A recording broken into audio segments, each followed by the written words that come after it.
have this strange ability. I can randomly travel through time and space. I never know when it is going to happen. And here is the worst part. My clothes don't come with me. Every time I appear somewhere, I'm completely naked. I've been forced to learn how to pick locks and steal just to find something to wear. The cops are constantly arresting me for theft. But honestly, I don't even care anymore, because I could vanish in the next second anyway. Dispatch Unit 11. Go ahead. You got it.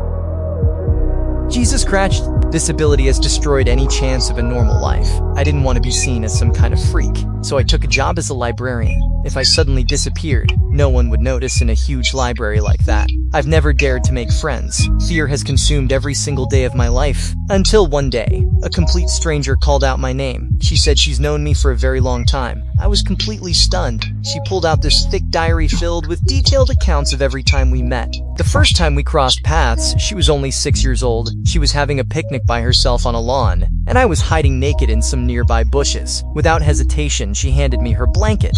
I'm a time traveler. I come from the future, and when I don't get to bring my clothes. There's no such thing as time travelers. Yes, there is.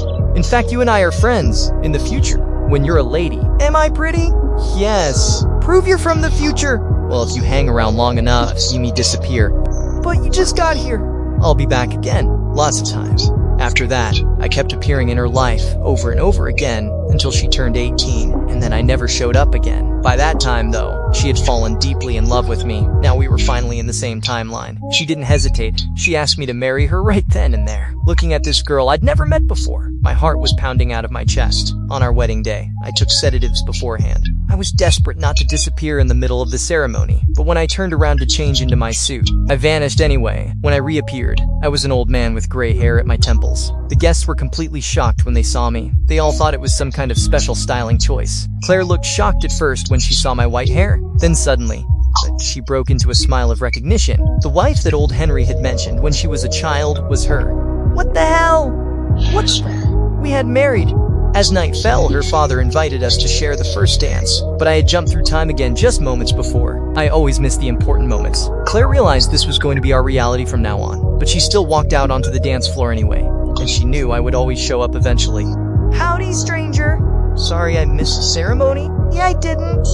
You wish I was him. But you are. I carried Claire into the bridal suite. It should have been our wedding night. But at the most crucial moment, I disappeared again. On her wedding night, all Claire had for company was a ring. I appeared in an unfamiliar forest. Seeing clothes laid out nearby, I understood. I'd arrived in Claire's childhood from her diary.